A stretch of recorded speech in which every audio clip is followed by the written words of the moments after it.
வணக்கம் நண்பர்களே, அனைவருக்கும் வணக்கம். ராமநாதபுரத்தில் தேர்தல் ரத்தா? பணமழை பொழியும் டாப் 3 தொகுதியாக டாப் 4 மாறி இருக்கிறது. காலையில் ஒரு சேனலில் நான் டாப் 4 என்று சொன்னேன். ஆனால் இது இன்று இரவு இது டாப் 2 வருவதற்கு வாய்ப்பு இருக்கிறது.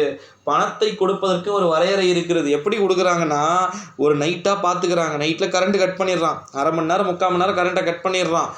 ஒரு 2 தெருவுக்கு 4 பேர், ஒரு தெருவுக்கு 4 பேர், ஓகேங்களா?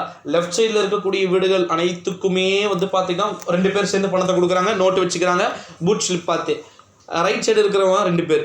அப்போ ஒரு தெருவுக்கு அவன் பணத்தை கொடுக்க முடிக்கிறது அந்த 2 பேர், அந்த 2 செட்டு 4 பேர், அரை மணி நேரம் ஆகிடுது. ஓகேவா? இதே மாதிரி ஊர் ஃபுல்லாக 10 தெரு இருக்குன்னா இப்போ என்ன பண்ணுறான்னா 10 அரை மணி நேரம் ஆஃப் பண்ணாமல் ஒரே ஒரு மணி நேரம் ஆஃப் பண்ணி விட்டுறாங்க. போகிறாங்க ஒரு வீட்டுக்கா, கதவு தட்டிமா இருக்கீங்களா அப்படின்னு சொல்லிட்டு பணத்தை கொடுக்குறது. இது மாதிரி தமிழகம் முழுவதும் இதுதான் தமிழ்நாட்டில் இருக்கக்கூடிய ஃபார்முலா. சில பேர் பணப்பட்டு வடாவை பகல்லே பண்ணுறாங்க, தைரியமாக பண்ணுறாங்க, ஓகேங்களா? தைரியத்தின் உச்சகட்டத்தில் பண்ணுறாங்க. அதெல்லாம் வட மாவட்டங்களில் பண்ணுறாங்க. வட மாவட்டங்களாக இருக்கக்கூடிய ராணிப்பேட்டை தொகுதி, நம்முடைய வேலூர் தொகுதி, இது போல் நிறைய தொகுதிகளில் பார்த்திங்கன்னா பண்ணுறத நம்மளால் பார்க்க முடிகிறது நண்பர்களே. இந்த ஒரு சூழ்நிலையில் தான் நிறைய விஷயங்கள் இருப்பதை நம்மால் பார்க்க முடிகிறது. இந்த ஒரு சூழ்நிலையில் தான் டோட்டலாகவே பார்த்திங்கன்னா நிறைய விதமான விஷயங்கள் உட்கொள்ள வேண்டிய ஒரு சூழல்கள் இருக்கிறது. ராமநாதபுரம் தொகுதியில் கடைசி நேரத்தில் கூட தேர்தல் ரத்து செய்யப்படலாம், அந்த அளவிற்கு பணப்பட்டுவாடா இருக்குது அப்படின்னு நம்ம நினச்சாலும் கூட இது யூனியன் கவர்மெண்ட் நடத்தக்கூடிய ஒரு தேர்தல், ஓகேங்களா?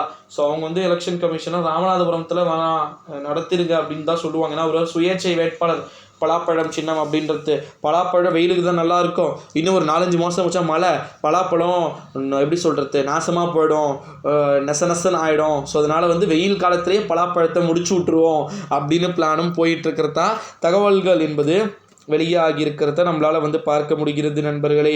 இந்த ஒரு சூழ்நிலையில் தான் ராமநாதபுரத்தில் தேர்தலுடைய விக்டரி அப்படின்றது யாருக்கு எப்படி இருக்க போகிறது அப்படின்றதையும் நம்ம கம்பல்சரி பார்க்க வேண்டிய ஒரு சூழலுக்கு நம்ம தள்ளப்பட்டிருக்கிறோம் அப்படின்னே சொல்லலாம் நண்பர்களே. ஸோ ராமநாதபுரத்தில் தேர்தல் ரத்து என்ற ஒரு சூழ்நிலை இருந்துச்சு அப்படின்னா பணமழை பொழிகிறது அப்படின்னு சொல்லிட்டு இருக்கிறத நம்மளால் பார்க்கப்பட முடிகிறது. ஸோ எவ்வளவு பணம் அப்படின்னா, ஒரு ஓட்டுக்கு குறைஞ்சது 1000. 4 பேர் ஓட்டு போட வீட்டில் தகுதியாக இருக்கிறீங்கன்னா 4000 ரூபாய். சில தொகுதிகளில் கிட்டத்தட்ட ஒரு ஓட்டுக்கு 5000 கொடுக்க கூட டாப் 5 அப்படின்னு சொல்லக்கூடிய தொகுதிகளில் அது கொடுத்துக்கிட்டு இருக்காங்க. அது வேலூர், அது மாதிரி ரொம்ப அதாவது காஸ்ட்லி வேட்பாளர்களாக இருக்கக்கூடியவங்க, நான் ஜெயிச்சே ஆகணும், ஜெயிச்சா மத்திய அமைச்சர் பதவி அப்படின்னு இருக்கக்கூடிய பாஜக பாமக கூட்டணிகள் இணைந்து போட்டியிடுகின்ற வலுவான வேட்பாளர்கள் பார்த்திங்கன்னா கொடுத்துக்கிட்டு இருக்கிறாங்க. அந்த ஒரு சூழ்நிலையிலே ஏசி சண்முகம் இருக்கிறார் பார்த்தீங்களா? ஸோ அவர் வாரி இறைக்க தயாராக இருக்கிறார். அதனால தான் வேலூரில் இருக்கிறதுலே தமிழகத்தில் கடுமையான போட்டியில் முதல் இடம் வேலூர் தான். கடும் போட்டி. ஏன்னா கடந்த முறையே அங்கே ரொம்ப டஃபஸ்ட் காம்படிஷனாக ஏசிஎஸ் கொடுத்து துரைமுருகனின் மகன் 7000 சில்லற 8000 ஓட்டில் ஜெயிச்சார். 8000 ஓட்டுன்றது பெரிய நம்பர் தான், பட் இல்லை அப்படின்னு தான் சொல்ல முடியாது. இருந்தாலும் அதை எத்தனை மணி வரைக்கும் கிட்டத்தட்ட ஒரு தோர்த்திக்கினே போனார். 1 மணிக்கு தான் துரைமுருகனின் மகன் ஜெயிச்சிருவாருன்னே தெரிஞ்சிச்சு. அப்போது 6 மணி நேரம் பிபி சுகர்லாம் அவ்வளோ ஏறிச்சு, ஓகேங்களா?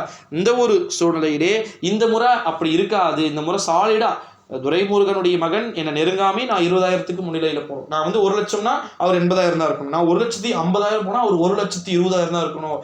அந்த ஒரு மெஜாரிட்டியில் இருக்கணும் அப்படின்னு சொல்லிட்டு அங்கே 4000 5000 கொடுக்குறாங்க. ஸோ வெயிட் பண்ணி பார்க்கலாம் நண்பர்களே. பணம் பாதாள முறை போகிறது.